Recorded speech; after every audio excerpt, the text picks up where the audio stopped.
Hello, and welcome to the Girls Who Waited, the Geek Girl YouTube show, all about Doctor Who and more. I know it's been a while since we've seen you guys.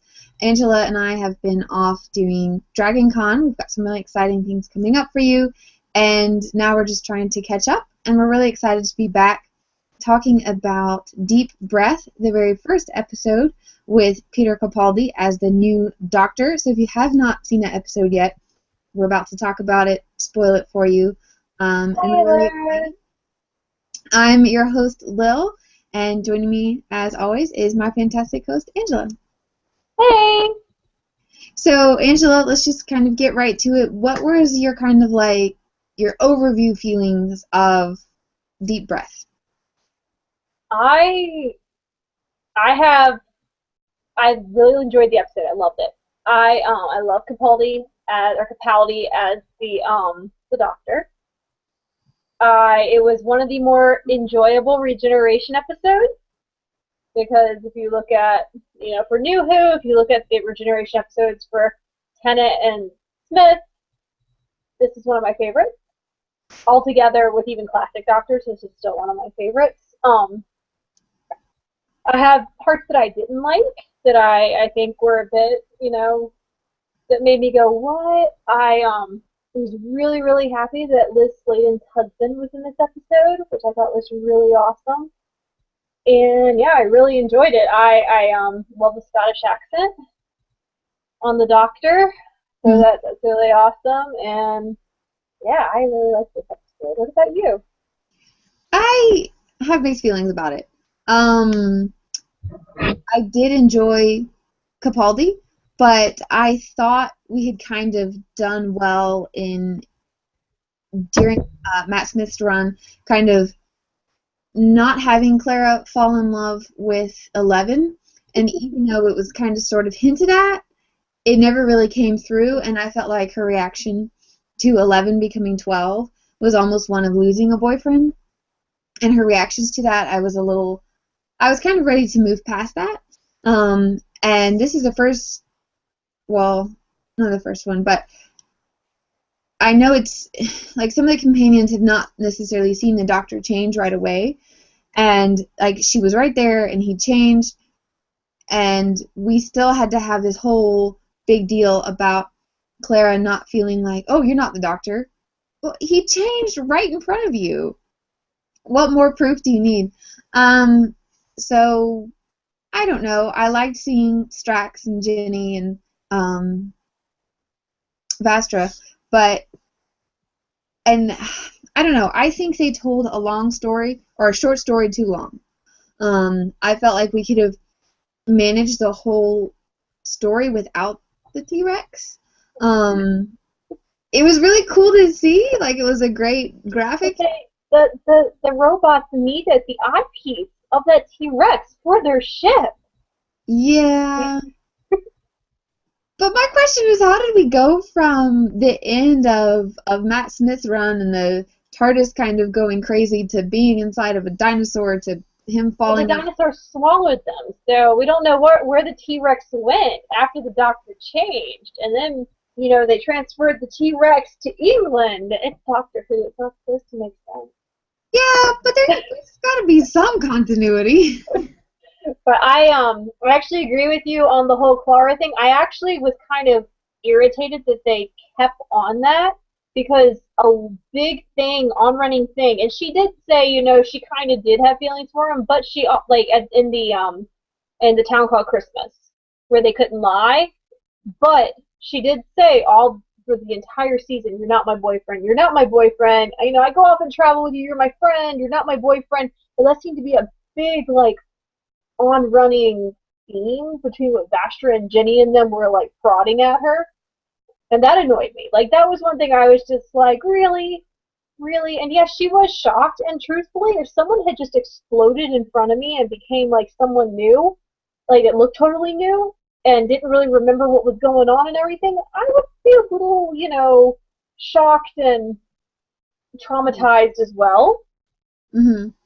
Because, that doesn't really normally happen to people. But it's just... Especially after the amazing speech that Matt Smith made, and then all of a sudden he's this old Scottish guy.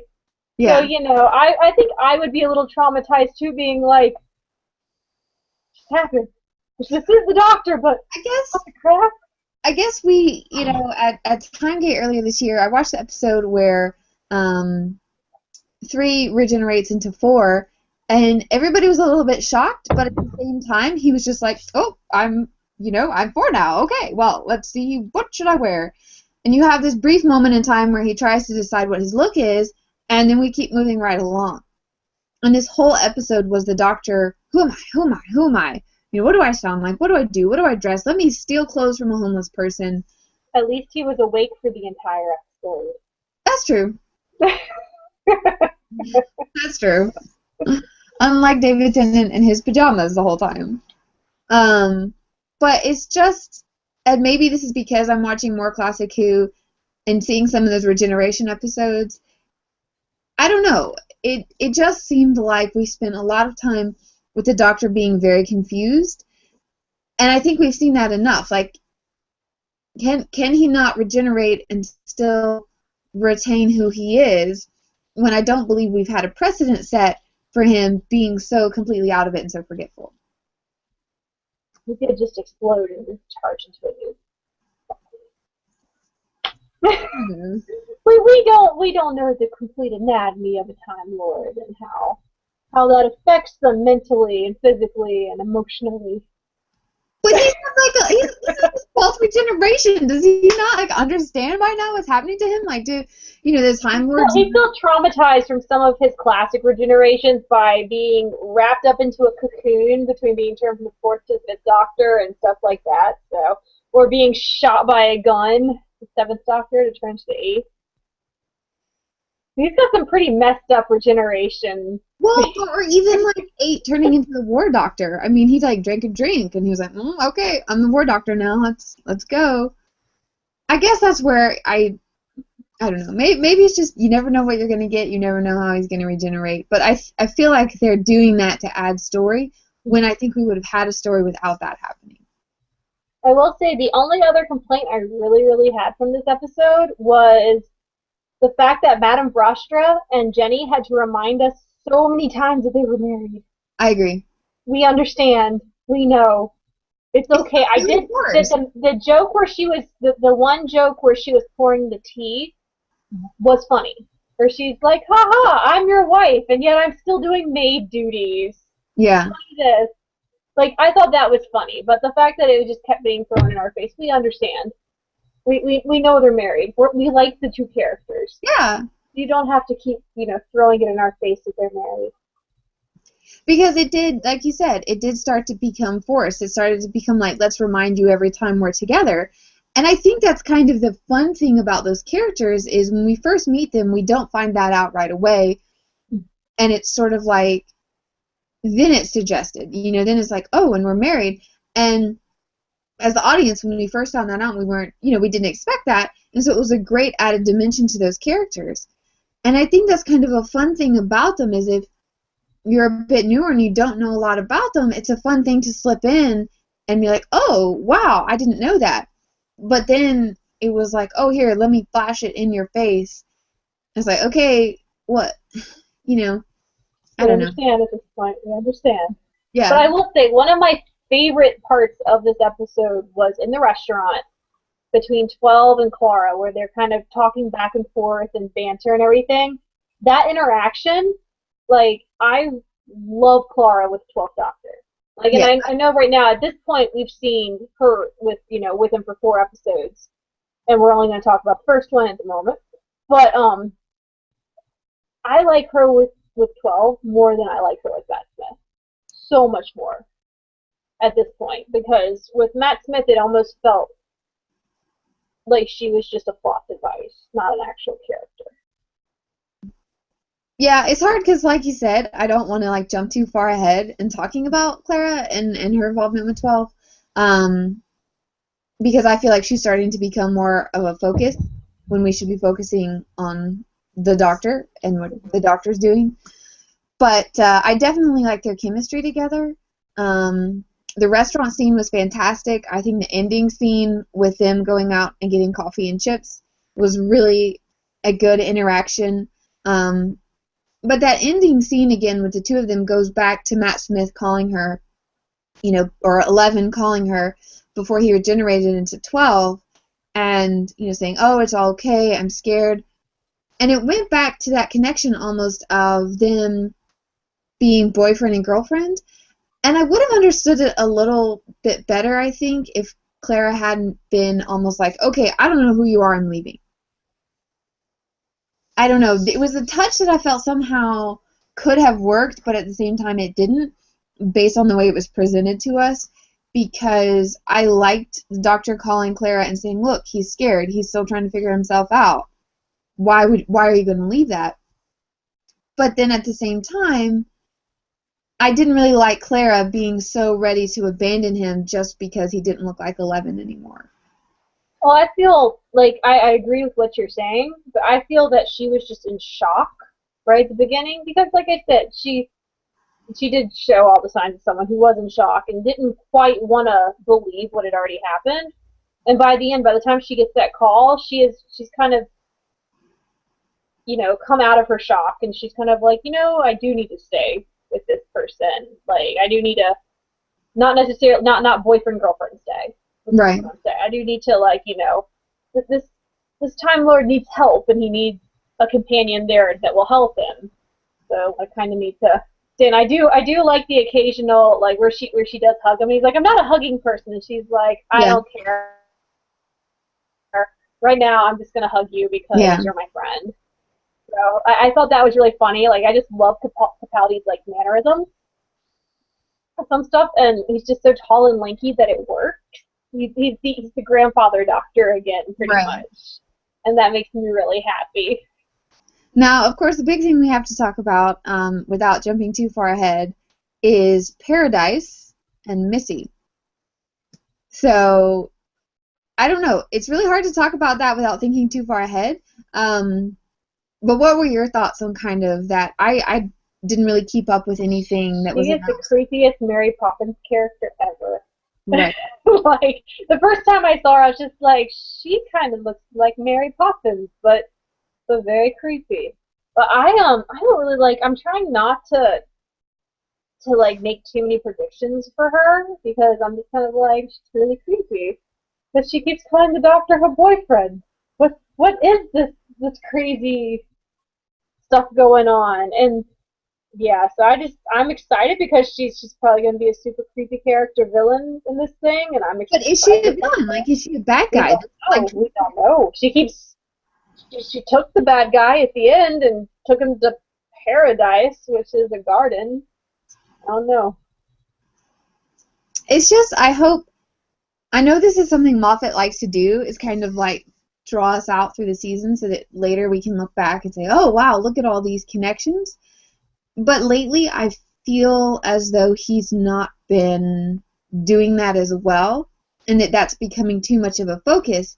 When you had classic Who serials, they would be 4 episodes or 6 episodes or 10 episodes or serials and be self-contained, especially like early on because you had more like 25-minute serials that you would watch and then they would connect over 4.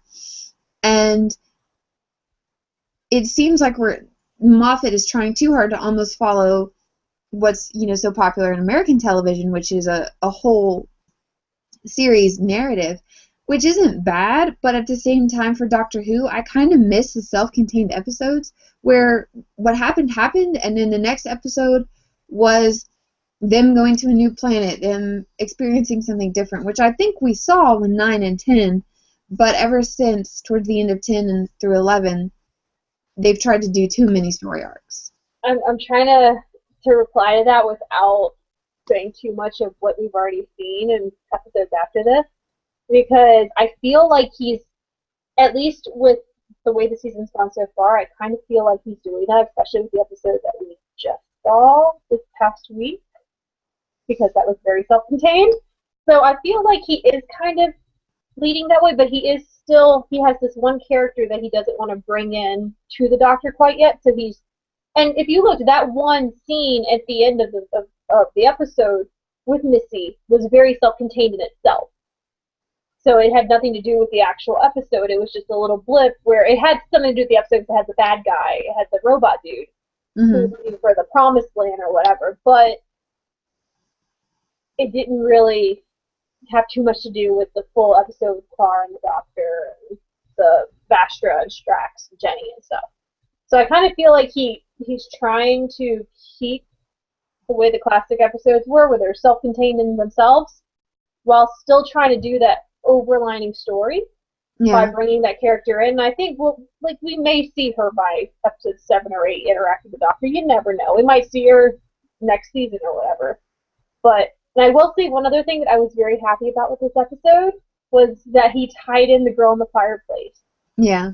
With this episode, that they had the Marie Antoinette was the ship, and it was the sister ship of the Madame de Pompadour. Or did I have that backwards? No, that was right, I think. Yeah, because it was the Marie Antoinette and the... Yeah, and the Madame de Pompadour was from Girl in the Fireplace.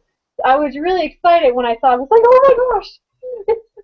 Oh my goodness! Like Clockwork Androids, this makes me so happy. And if anyone out there knows, I did a Clockwork Android costume, so I just was like, oh my goodness, yay! Yeah. So I was very excited for that connection to an older episode movie. I will say, just of first episodes of Doctors and seasons, overall, I think my reaction was like, we'll see where it goes. I like Capaldi. I like 12. I think he's very different from what we've seen in a while. And so I'm looking forward to seeing where this season takes us.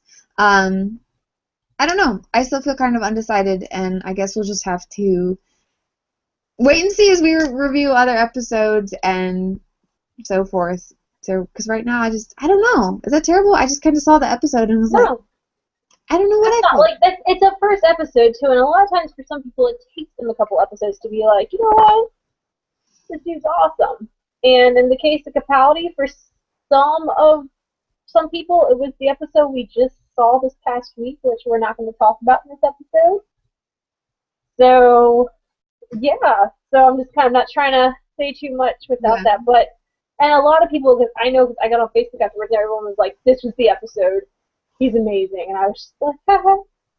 So it's always just fun to watch that. But, you know, and tell us what you thought about the episode, Deep Breath, below down here. I actually watched it twice over the weekend. I watched it when it aired on BBC America here, and then I watched it in theaters, which was really cool because I caught a lot of stuff. I will say the one thing that made me laugh with this entire episode was the spin balloon. Oh, yeah, that was really great. And I caught it more when I watched it because I just, like, they said skin balloon, and then, like, on the big theater screen at the cinema, I was just like, oh my god, that is a skin balloon. Oh, ew. Yeah. That's the one thing I just went, ooh. That's a lot of people. Yeah. But yeah, so tell us all of your thoughts, comments that you guys have on the episodes down there in the comment section. And do you have anything else you want to add before I close out this episode? I think that's about it. Make sure that you're subscribed to our YouTube channel for all of our great videos. Like our Facebook page, The Girls Who Waited. We have a Twitter. I try to use it. I always forget. It's Girls Who Waited. And yeah, just we love like interacting with people and coming back and replying to whatever your comments are. So please do that. We'd love to just hear what your thoughts are. And our videos are going to be way more regular now that Doctor Who has started back. But we also have a couple episodes. I'm actually later this week going to be posting an episode from Dragon Con. We were very, very lucky this year, and we got in on 4 press interviews. The first one we're going to post is the 3 members of the Arrow cast that they have, the characters of Paul Blackthorne's character, who plays Laurel and Sarah's father, the actress who plays Nissa Al Ghul, and the actress that plays Sarah, the Black Canary. We were very lucky to sit in on their press interview, and we have it recorded, and we are going to let you guys see it sometime this week. I'm not going to say exactly what day because I don't want to lie and then put it up a different day. But that will be later. We also were very, very. Should I tell them who else? Sure. Okay, we were very, very lucky to get to sit in on Colin Baker's press interview. So you guys get another interview with him. We have our interview from Timegate from last year up on our page if you guys have missed that and want to see it. But we have this fantastic interview, and he's such a nice person. So it was really cool to sit in there on that. We had Jerry Ryan, who plays Seven of Nine in Star Trek Voyager, and then we had Julie Benz, who played Darla and Buffy and Angel, and she was in Dexter, Desperate Housewives. She's in Defiance. Yeah, lots of different shows, and she was really, really cool as well. And then we also have a very, very fun interview with not only Elisa from the Dr. Puppet, but as well as the gentleman that does their music, and there's the girl that does their storyboarding, who I can't remember their names right now because we didn't look all this up because I kind of just decided to tell you all this. So we have all 5 of those that we will be posting in the coming weeks. I think next week, since I'm out of town, we will be posting more interviews than episode up.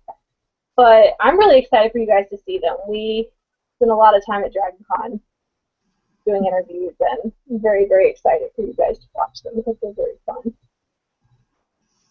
All right. Well, okay, thank you guys for watching, and we will see you next time. Our next episode will be up, not next week, but the next for Doctor Who.